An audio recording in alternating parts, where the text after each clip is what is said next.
Halo, assalamualaikum warahmatullahi wabarakatuh. Apa kabar teman-teman? Kali ini kita akan membahas materi tentang limit fungsi trigonometri yang tentunya kalian semua sudah tidak asing lagi ya, karena ini pernah kalian pelajari di kelas 11 matematika wajib kemarin ya. Kalian sudah belajar sedikit tentang limit fungsi trigonometri. Jadi kali ini saya akan mereview sedikit saja, karena tentunya pasti kalian semua sudah banyak yang paham, bukan? Ya, kita langsung masuk ke contoh soal aja ya. Misalkan di sini saya berikan contoh nomor 1 ya, tentukan limit X mendekati pi per 4 untuk sin X. Nah, yang ditanya limit X mendekati pi per 4 untuk nilai sin X, maka kalian tinggal substitusi X-nya saja ya. Di sini diganti X-nya jadi pi per 4, yaitu sin pi per 4. Sin pi per 4 berapa teman-teman? Iya, betul sekali, 45 derajat ya. Sin 45 derajat sama dengan 1/2 akar 2 ya. Lanjut nomor 2, limit X mendekati pi per 3 untuk cos X gitu ya. Maka kalian tinggal substitusi X-nya saja, jadi cos pi per 3, yaitu jadi cos pi per 3 berapa? Yap, 60 derajat, cos 60 derajat sama dengan 1/2 ya. Lanjut ke nomor 3, nilai limit X mendekati 0 untuk cos X. Kalian tinggal substitusi juga untuk nilai cos 0 derajat itu sama dengan, ya betul, 1.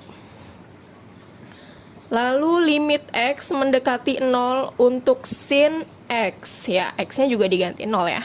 Sin 0 derajat sama dengan, ya betul sekali, 0. Lalu yang kelima, limit X mendekati 0 untuk tan X ya, tinggal substitusikan juga, tan 0 derajat sama dengan 0. Oke. Lalu yang keenam, limit X mendekati 0 untuk sin X per X sama dengan, jadi apa? Jadi sin 0 per 0 gitu ya. Boleh tidak kalau misalkan nilai limit bentuknya 0 per 0? Tidak boleh ya. Di sini tidak boleh.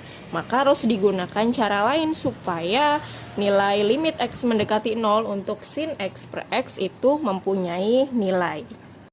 Ya, dengan menggunakan teorema Apit kita akan membuktikan, di sini saya singkat ADB ya, akan dibuktikan bahwa nilai limit T mendekati 0 sin T per T sama dengan 1 gitu ya, atau limit T mendekati 0 T per sin T sama dengan 1 ya. Di sini sudah tersaji sebuah grafik XY, lalu ada lingkaran dan sudah saya gambarkan bentuk segitiganya. Misalkan di sini terbentuk segitiga OAP dengan tegak lurus di garis BP gitu ya. Lalu ketika jari-jari ini dipanjangkan keluar, maka akan terbentuk lagi segitiga baru ya, yaitu segitiga OAQ dengan tegak lurus di garis AQ gitu ya. Lalu di sini besar sudutnya T dan ini ukuran jari-jarinya 1 ya. Tapi ada juga yang pakai inisial jari-jari R gitu. Cuma di sini langsung saya taruh misalkan ukurannya 1 gitu ya. Oke, lalu akan kita buktikan. Nah, untuk teorema Apit, apa sih teorema Apit itu? Jadi teorema Apit itu cara yang digunakan untuk menentukan limit dengan cara menunjukkan sebuah fungsi yang terdiri dari fungsi yang diapit oleh pengapit kiri dan pengapit kanan yang sama-sama menuju nilai yang sama gitu ya. Nah, kita langsung buat di sini segitiga yang di dalam sini. Luas segitiga OAP tentunya lebih kecil dari luas juring ini ya. Jadi ada luas segitiga, di sini ada luas juringnya. Luas juring OAP lalu lebih kecil dari segitiga OAQ. Luas segitiga OAQ.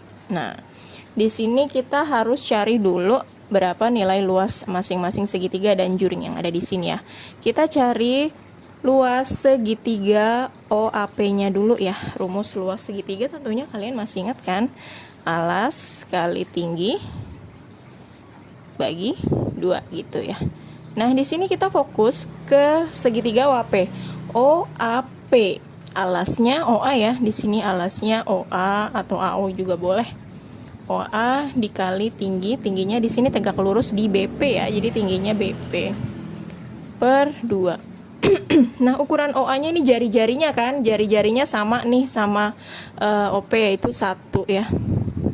Lalu dikali BP. Nah, untuk menentukan nilai BP, kalian bisa pakai nilai perbandingan sudut trigonometri ya. Di sini kan belum ada ukurannya ya, cuma ukuran jari-jarinya sudah ketahuan 1 ya.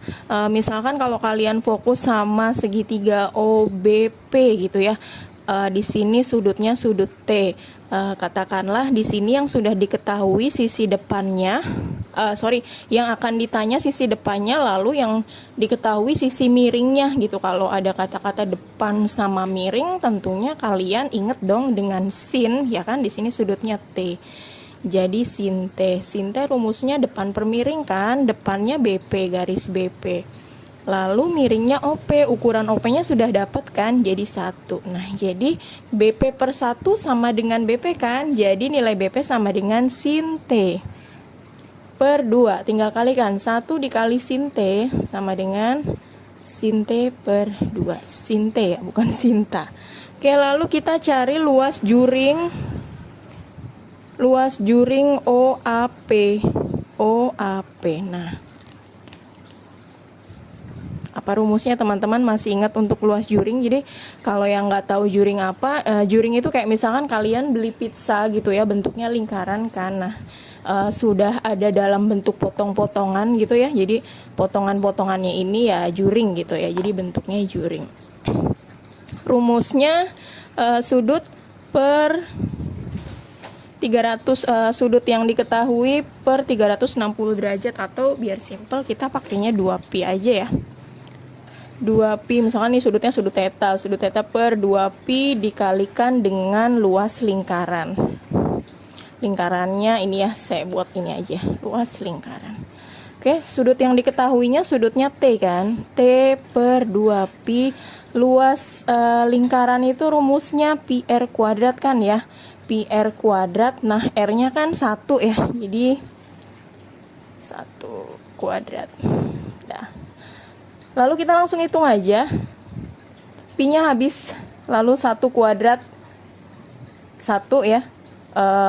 Tinggal T per 2 kan. Di sini T per 2.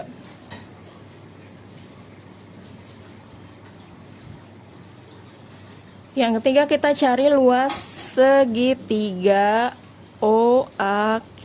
Nah, sama rumusnya alas kali tinggi per 2. Nah, kita fokus ke segitiga OAQ, yang mana alasnya juga sama ya, OA dikali tingginya ya tegak lurusnya di garis AQ kan, jadi tingginya AQ per 2. OA-nya jari-jari ya, karena ukurannya masih sama, jari-jarinya masih 1. Lalu AQ-nya, nah sama kayak tadi, kalian fokus ke segitiga OAQ ya. Yang ditanya AQ depannya sudut T kan, lalu yang diketahui apa? OA atau OQ? OA ya teman-teman, kan di sini OA-nya sama kayak OP ya, jari-jarinya 1. Jadi yang diketahuinya yang ditanya depannya, yang diketahuinya sampingnya. Jadi ada kata-kata depan, samping, desa. Nah, tentunya kalian pasti ingat rumus tan ya kan? Tan di sini sudut T, jadi tan T depan per samping, depannya AQ per samping, sampingnya ukuran jari-jarinya 1 ya. AQ per 1 sama dengan AQ kan, jadi untuk ukuran AQ sama dengan tan T.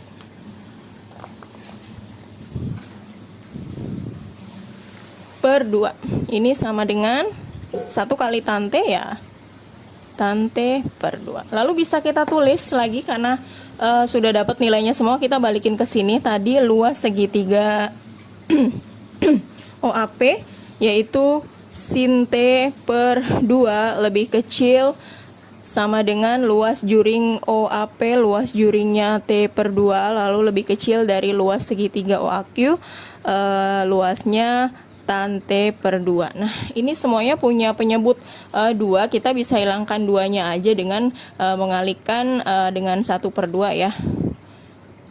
Kalikan 1/2, jadi 2-nya semua hilang. Tinggal sin T lebih kecil sama dengan T lebih kecil sama dengan tan T. Nah, sudah sampai sini kita belum punya nilai kan? Gimana caranya supaya minimal yang pengapit kirinya itu ada nilainya? Minimal 1 gitu ya. Lalu ini karena ini sin T, gimana caranya biar dapat 1? Ya udah, kita bagi dengan sin T ya. Semuanya bagi dengan sin T. Jadi sin T dibagi sin T 1 kan, 1 lebih kecil dari T per sin T lebih kecil dari tan T per sin T. Nah, karena tan juga masih bisa disederhanakan, tan itu artinya sin per cos kan. Jadi di sini ya, misalkan sin T per cos T dibagi sin T itu sama aja sin T per cos T dikali 1 per sin T. Sin T-nya habis dicoret tinggal 1 per cos T ya. Jadi 1 lebih kecil dari T sin T lebih kecil sama dengan dari 1 per cos T. Nah, kalau sudah sampai sini, boleh kalian masukkan limit T mendekati nolnya. Jadi limit T mendekati 0 untuk 1 lebih kecil sama dengan limit T mendekati 0. Maaf ya, gelap ya, aling-alingan. T per sin T lalu lebih kecil dari limit T mendekati 0 1 per cos T. Nah, ini kita bisa langsung masukkan limit T mendekati 0 untuk 1, ini konstanta ya, jadi tetap 1. Lalu di sini kita tulis aja limit T mendekati 0, T per sin T lebih kecil dari limit T mendekati 0 untuk cos T. Cos 0 1 kan ya, 1 per 1 sama dengan 1. Nah, dari sini terbukti bahwa limit T mendekati 0, T per sin T sama dengan 1. Jadi dapat ditunjukkan bahwa limit T mendekati 0 untuk T per sin T sama dengan 1. Ini juga berlaku untuk limit T mendekati 0, sin T per T sama dengan 1 ya teman-teman.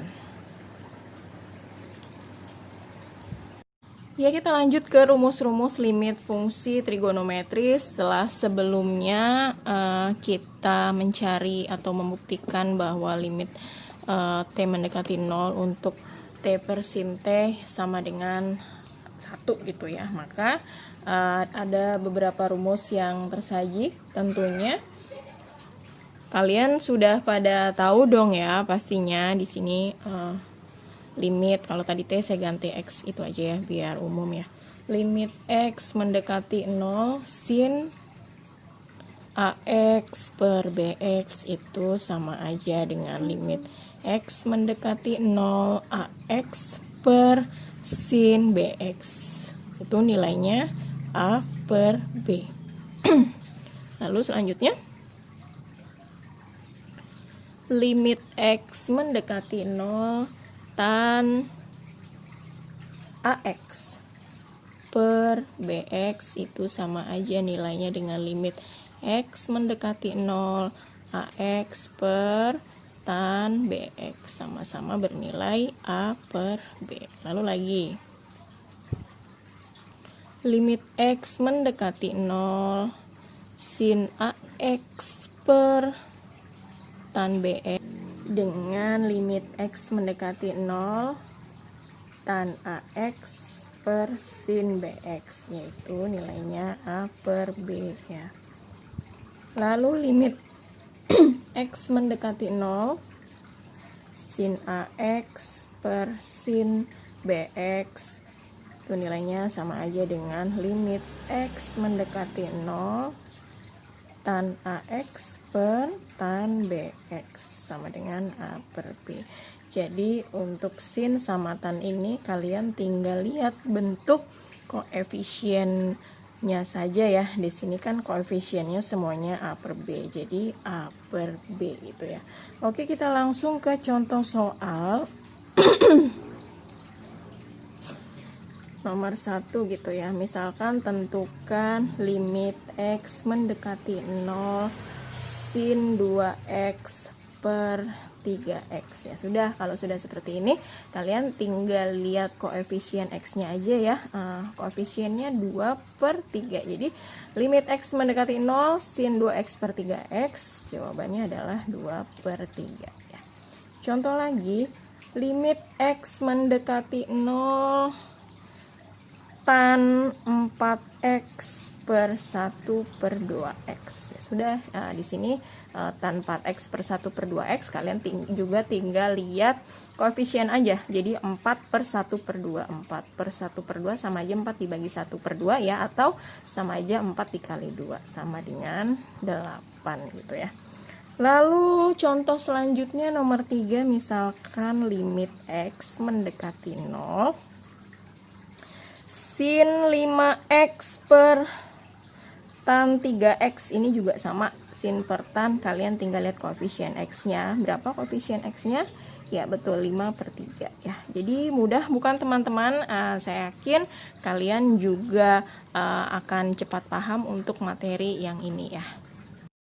Lanjut ke nomor 4, misalkan limit X mendekati 0 untuk sin 2X tan 3X per X sin X. Nah, kalau kayak gini kalian tinggal pisahkan saja bentuknya, bertemannya ya. Sin 2X per X, ini dia. Lalu tan 3X per sin X gitu ya. Sin 2X per X kita tinggal lihat koefisiennya aja ya, 2 per 1, jadi 2, lalu 3 per 1, jadi 3. Ini sama dengan 6 ya. Contoh selanjutnya, limit X mendekati 0 tan X per X kuadrat plus 2X. Nah, kalau bentuknya seperti ini, lihat di bawahnya ada bentuk kuadrat di sini. Kalau bisa difaktorkan, kalian faktorkan dulu ya. Ini sama aja limit X mendekati 0 tan X per, kalau difaktorkan ini dia X-nya keluar ya. X dalam kurung X plus 2. Nah, limitnya boleh langsung disubstitusikan ya. Tan X per X nilainya 1 kan, di sini 1, lalu 1 per X plus 2. Nah, baru kalian bisa masukkan X0 nya ke dalam fungsi yang di sini ya. Jadi sama aja 1 dikali ini 0 tambah 2, 1 per 2 ya. Jadi 1 per 2 sama dengan 1 per 2. Oke, mudah-mudahan kalian bisa mengingat-ingat kembali ya untuk limit fungsi trigonometri ini. Ya, kita ke contoh yang selanjutnya teman-teman, nomor 6. Waduh, di sini saya agak susah ngerekamnya. Jadi mudah-mudahan ini tetap kelihatan ya di kalian ya. Misalkan limit X mendekati 0 untuk 1 min cos 4X per X kuadrat. Nah, kalau ini kita substitusikan langsung, nilai X-nya 0, untuk nilai penyebutnya itu nggak mungkin 0 kan. Jadi kita masih ubah supaya bentuknya mengandung sin sama tan gitu ya. Jadi kita flashback, kalian pernah belajar rumus jumlah dan selisih sudut ya waktu di kelas 11 matematika minat ya. Untuk nilai cos, misalkan di sini cos 2X itu nilainya sama saja dengan 1 min 2. Kelihatan nggak ya kalian? Aduh. Sini misalkan cos 2X gitu ya, itu nilainya sama aja 1 min 2 sin kuadrat X gitu kan ya. Cos 2X ini kan dari jumlah sudut cos X tambah X gitu ya. Lalu cos 4X itu nilainya sama aja dengan 1 min 2 sin kuadrat 2X. Miss masih bingung untuk yang ini. Nah, coba kalian ingat-ingat lagi, pelajari lagi tentang materi jumlah dan selisih sudut gitu ya. Lalu cos 6X ya berarti 1 min 2 sin kuadrat 3X, kan 6X asalnya dari 3X tambah 3X gitu ya. Lalu cos X ya di sini jadi 1 min 2 sin kuadrat 1 per 2X, kan di sininya X-nya 1 ya. Kalau jumlah sudutnya berarti 1 per 2 ditambah 1 per 2 gitu ya. Lalu kalau misalkan muncul cos kuadrat X ya, berarti jadinya 1 min sin kuadrat X ya, berdasarkan aturan identitas trigonometri. Oke. Kita balik lagi ke contohnya. Di sini limit X mendekati 0 untuk 1 min cos 4X-nya kita ubah saja ya. Jadi kita tulis lagi limit X mendekati 0, 1 min. Nah, cos 4X-nya kalian ubah, tapi kalian buat dalam kurungnya ya. Jangan lupa bikin dalam kurungnya. Jadi 1 min 2 sin kuadrat 2X. Atau kalau mau langsung Miss 1 min cos 4X itu kan sama aja dengan 2 sin kuadrat 2X ya, monggo silakan gitu ya. Per X kuadrat. Nah, ini satunya bisa habis kan ya, 1 dikurang 1 habis, tinggal si 2 sin kuadrat 2X-nya. Di sini min ketemu min jadi plus ya. Jadi masukin lagi limit X mendekati 0.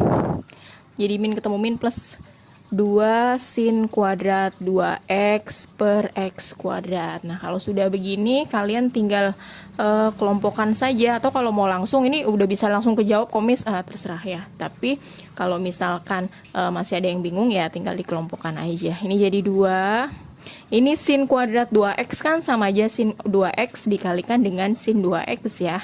Sin 2X, sin 2X. Lalu di sini X kuadrat juga kan bisa dipisah, X sama X. Nah, ini kelompokkan. Ini juga, ini temenannya. Kalau sudah dimasukkan X mendekati 0, ini si konstanta 2-nya sendiri, gak apa-apa. Lalu sin 2X per X, ya tinggal lihat koefisiennya kan 2 per 1, 2. Lalu ini juga sama sin 2X per X, juga tinggal dilihat koefisiennya aja 2 per 1, 2 ya. Kalian tinggal mengalihkan 2 kali 2 kali 2 sama dengan 8. Oke ya. Mau contoh lagi? Boleh nomor 7. Misalkan di sini limit X mendekati 0, X tan X per 1 min cos 2X. Ini juga sama, tan X-nya tetap ya, cos 2X-nya yang harus kalian ubah. Di sini jadi limit X mendekati 0, X tan X, salah tulis. Jadi 1 min cos 2X-nya kalian boleh langsung jawab jadi sin kuadrat X juga, jadi 2 sin kuadrat X juga boleh. Tapi kalau mau pakai cara ya alangkah lebih baiknya biar makin lancar ya. Jadi cos 2X itu jadi 1 min 2 sin kuadrat X gitu ya. Tulis lagi limit X mendekati 0, X tan X per, nah ini bilangan bulatnya satunya habis ya, tinggal si 2 sin kuadrat X-nya, min ketemu min jadi plus 2 sin kuadrat X. Sin kuadrat X-nya, aduh panjang juga ya caranya. Jadi X tan X, di sini 2. Sin kuadrat X-nya itu sama aja sin X kali sin X kan. Nah, ini kita kelompokkan nih, si X sama sin X temenannya, tan X sama sin X juga. Lalu ini duanya dia sendiri ya, cuman di atasnya ini sebenarnya 1 bernilai 1, jadi 1 per 2 di sini dikalikan X per sin X kan tinggal lihat koefisiennya 1 ya. Ini juga tan X per sin X bernilai 1. Jadi 1 per 2 kali 1 kali 1 sama dengan 1 per 2. Oke, mudah-mudahan bisa dipahami teman-teman. Terima kasih.